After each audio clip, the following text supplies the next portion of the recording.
ఓం శుభంకర్యే నమః. కన్యారాశి వారికి శ్రీ విశ్వావసు నామ సంవత్సరంలో ఉన్నటువంటి గోచార ఫలితాలను తెలియచేస్తున్నాము. శ్రద్ధగా ఆలకించండి. శ్రీ విశ్వావసు నామ సంవత్సరంలో కన్యారాశి వారికి ఆదాయం 14, వ్యయం 2, రాజ్యపూజ్యం 6, అవమానము కూడా 6. ఈ యొక్క కన్యారాశి వారికి మే 15 నుండి దశమ స్థానము యందు మిథున రాశి యందు మరియు శని సంవత్సరం అంతా కూడా సప్తమ రాశి యందు సప్తమాధిపతిగా ఉంటూ తామ్రమూర్తులుగా సామాన్య ఫలితాలని కలగజేయనున్నాడు.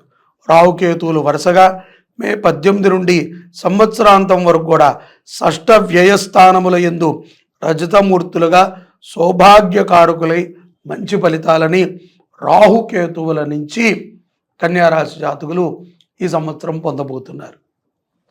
ఈ యొక్క కన్యారాశి జాతకులు ఆత్మవిశ్వాసాన్ని మరింత పెంచుకుంటారు. సహజంగానే దృఢమైనటువంటి సంకల్పం కలిగి మీరు ప్రతి విషయాన్ని కూడా ఆస్వాదిస్తూ ఉంటారు. అలాగే మీకు తెలిసినటువంటి విషయాల మీద పరిపూర్ణమైనటువంటి అవగాహన ఉంటుంది. కొన్ని తెలియని విషయాలు ఉంటాయి. వాటి యందు కూడా మాకన్నీ తెలుసు అన్న విధంగా మీరు ప్రవర్తించి ఇబ్బంది పడకండి. కొన్ని మనకి తెలియనివి తెలియదు అని ఒప్పుకోవటం చాలా మంచిది. తద్వారా ఉద్యోగము చేసుకునేటువంటి వారికి అవకాశాలు మెరుగుపడతాయి. అంతే తప్ప రానిది ఏదో ఒకటి చేద్దాంలే తర్వాత చూద్దాంలే అని మాత్రం అనుకోవద్దు. ప్రతి విషయాన్ని ఎక్కువగా సాగదీయకుండా తగుమాత్రంగా జాగ్రత్తగా ఆ వ్యవహారాన్ని పూర్తి చేయండి, విజయాన్ని సాధిస్తారు. అలాగే జీవిత భాగస్వామితో అన్యోన్యత మరింత దృఢపడుతుంది, చాలా ఆప్యాయతగా ఉంటారు. విదేశాలలో ఉన్నటువంటి వారు ప్రేమ వ్యవహారాల యందు చాలా చక్కటి ఫలితాలని పొందగలుగుతారు. జీవిత భాగస్వామిని మీరు ఎంచుకుంటంలో మీరు మీ తల్లిదండ్రులను కూడా మెప్పులు పొందుతారు అనే మనం అనుకోవచ్చు. అలాగే కొంతమంది న్యాయ వ్యవస్థ పోరాటాల యందు ఎవరైతే గనక ఉన్నారో, ఏదైనా కోర్టులో స్థలానికి సంబంధించిందో ధనానికి సంబంధించిందో కుటుంబపరమైనటువంటి పోరాటాలు కొన్ని నడుస్తూ ఉంటాయి కోర్టులలో, వాటి వ్యవహారాల యందు ఈ యొక్క కన్యారాశి జాతకులు కొంత చాకచక్యంగా ఉండాలి. కొన్ని సమయాలలో పరులకి లబ్ధి కలిగించే విధంగా ఉన్నప్పుడు వాటిని అనుసంధానం చేసుకుని వెళ్ళటం అనేటువంటిది ఉపయుక్తం. తప్పదు. మన వాళ్లే కదండి, చెల్లెలు కానీ నాన్నగారు కానీ అన్నయ్య కానీ తమ్ముడు కానీ బావుమరిది కానీ కుటుంబంలో వాళ్ళతోనో లేకపోతే నియర్ బై ఉన్నటువంటి వాళ్ళతోనో ఏదైనా కోర్టు వ్యవహారాలు నడుస్తున్నట్లయితే ఒక్క మెట్టు మీరు తగ్గినా నష్టమేమీ జరగదు. ఏదో ఒకటి తేలి వ్యవహారం సద్దుమణుగుతుంది. తద్వారా శుభమైనటువంటి ఫలితాలని ఈ సంవత్సరంలోనే కన్యారాశి జాతకులు పొందగలుగుతారు. లేని ఎడల ఏదో అహంకారానికి వెళ్ళటము, కోపానికి వెళ్ళటము, లేకపోతే భేషజాలకి వెళ్ళటము చేయటం ద్వారా మరింత పొడిగించుకుంటారు. అలాగే కుమారుడి యొక్క విద్యా విషయంలో కన్యారాశి జాతకులు కొంత ఉద్ధృతకి లోనవుతూ ఉంటారు. సరిగ్గా చదువుతాడా లేదా, సరిగ్గా ఉంటాడా లేదా, ఇతనికి ఎలా ఉంటుంది, ఇతనికి మనం ఏం చేస్తే బాగుంటుంది. కుమారుడి విద్యా విషయంలో మీరు పడేటువంటి కంగారు మంచిదే, కానీ అతిగా పడకండి. అతని మీద కొంత నమ్మకాన్ని పెట్టుకోండి. తప్పనిసరిగా మంచి ర్యాంకుతోనే పాస్ అవుతాడు. విద్యా కటాక్షము అతనికి సదా ఉంటుంది. ఇక ప్రేమ వ్యవహారాల యందు మాత్రము కొంత ఆలోచనతో వ్యవహరించండి. అంతే తప్ప మీకన్నా ఆడవాళ్ళు బాగా చిన్నగా ఉన్నటువంటి వాళ్ళని ఇష్టపడటము, వాళ్ళతో ఏదో ఒక సమయాన్ని వెచ్చించటంలో మక్కువ చూపటం ద్వారా కొన్ని ప్రమాదాలు ఉంటాయి. అయినప్పటికీ ఆ ప్రమాదాలు ఎలా ఉంటాయంటే కుటుంబం ఒప్పుకోకపోవచ్చు, లేకపోతే మన ఇంటివాడు కాదు మన కుటుంబం వాడు కాదు అనుకోవచ్చు. ఇంకొకటి ఏదైనా కొన్ని ఇటువంటివి వస్తాయి. అవి కొంత చాకచక్యంగా వ్యవహరిస్తే పరస్పరము కూడా చాలా లబ్ధిని పొందుతారు. అక్టోబర్ నుంచి ఆర్థిక పరిస్థితులు చాలా మార్పులు వస్తాయి. గత సంవత్సరంతో పోలిస్తే ఈ సంవత్సరం కన్యారాశి జాతకులు ఆర్థికంగా ఎంతగానో నిలదొక్కుంటారు. కాకపోతే షేర్స్లో పెట్టినా, ఎక్కడైనా పెట్టుబడులు పెట్టినా, చిన్న చిన్న వ్యాపారాలు చేసుకునేటువంటి వాళ్ళకైనా చాలా చక్కటి లాభం గోచరిస్తుంది.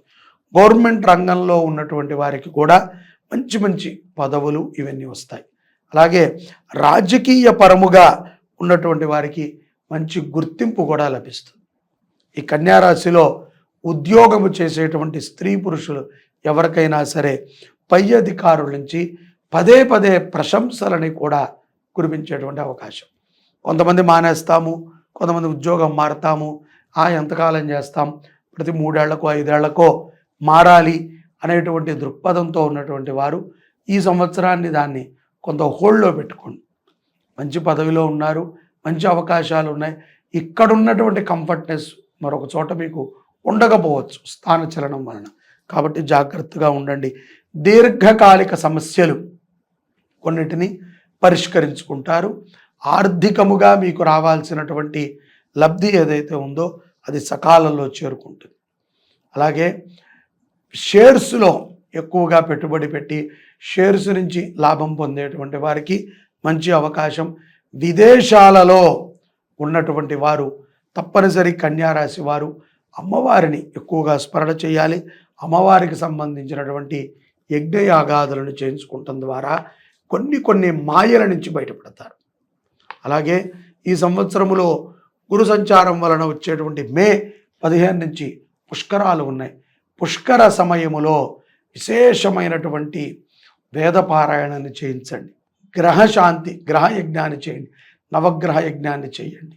లేకపోతే అక్కడ మీ యొక్క కుటుంబం పేరు మీద అన్నదానం చేయండి. తద్వారా తద్వారా అనంతమైనటువంటి ఫలితాలని మీరు పొందగలుగుతారు. ఈ యొక్క షష్ఠ రాశి గ్రహమైనటువంటి రాహు ప్రభావము కొంత మీ మీద చూపుతుంది. అది ఏ విధంగా అంటే కనుక మీరే నెగిటివ్ ఆలోచిస్తూ ఉంటారు. ఇదివరకు మీరు చాలా పాజిటివ్గా ఉండేవాళ్ళు. ఇప్పుడు కొత్తగా వచ్చిన లక్షణం ఏంటంటే కొంత నెగిటివ్, అవదేమో పోతుందేమో అని. ఇదివరకు కూడా ఆలోచన లేదు.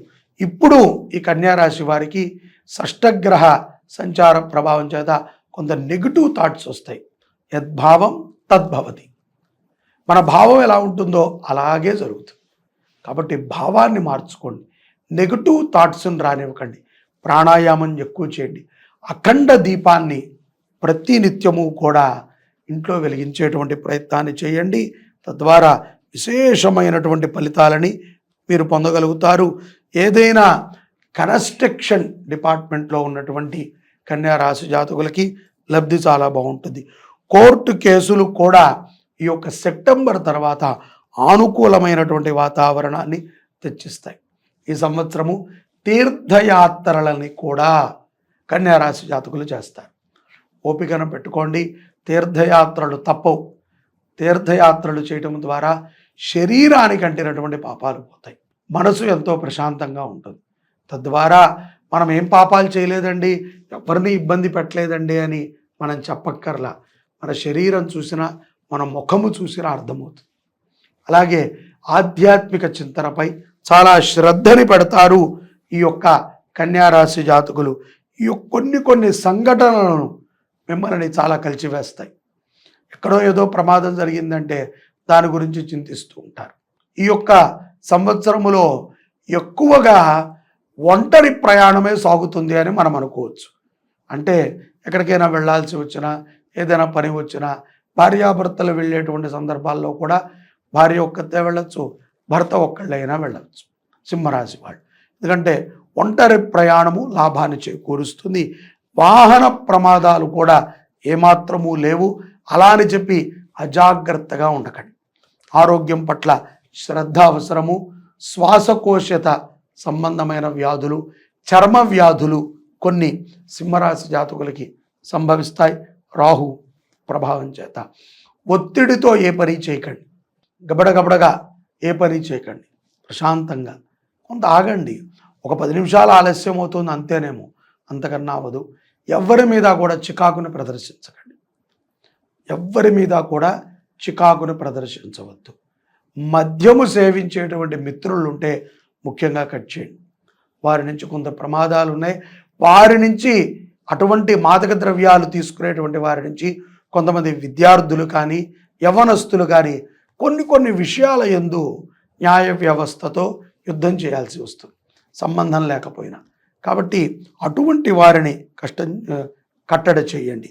ఈ కాలంలో అత్తమామలతో కూడా ప్రేమ వాత్సల్యాలని ప్రదర్శించండి.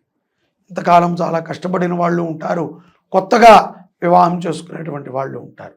వాళ్ళకైనా సరే అత్తమామల మీద కొంత ప్రేమ, వాళ్ళు చెప్పిన దాన్ని సంగ్రహించి మనము ఇంప్లిమెంట్ చేయటం ద్వారా వారి యొక్క మన్నలని పొందుతారు. నటించొద్దు, నిజంగా చేయండి. అలాగే కొన్ని ఒత్తిడుల నుంచి కూడా మీరు బయటపడటానికి శని మీకు ఎంతో ఉపయుక్తం చేస్తుంది. గురుగ్రహము ఎంతగానో కన్యారాశి జాతకులని అనుగ్రహించనుంది. ఈ యొక్క సంవత్సరము అదృష్ట సంఖ్య కన్యారాశి వారికి 5. మీకు బాగా కలిసి వచ్చేటువంటిది తెలుపు కానీ ఆరెంజ్ కలర్ కానీ. ఈ యొక్క 2 కలర్స్ మీకు బాగా కలిసి వస్తాయి. బుధవారము మీరు ఏ పని అనుకున్నా సకాలంలో పూర్తి చేయగలుగుతారు. ప్రతి నిత్యము కూడా దుర్గామ్మవారిని స్మరణ చేయండి.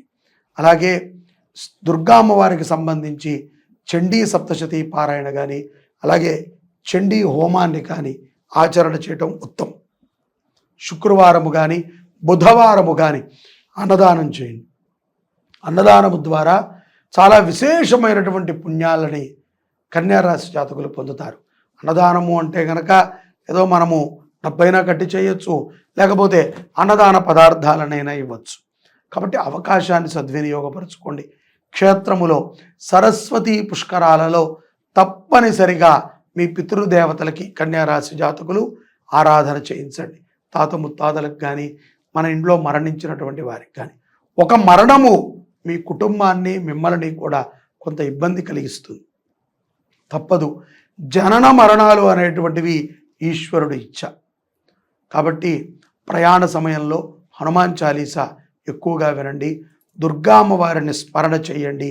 అలాగే ఇష్టదైవ స్మరణతో మీరు ఎన్నో గొప్ప విజయాలని ఈ యొక్క విశ్వావసునామ సంవత్సరములో కన్యారాశి జాతకులు పొందనున్నారు. సర్వే జనాః సుఖినో భవంతు. శ్రీ శుభంకర్యై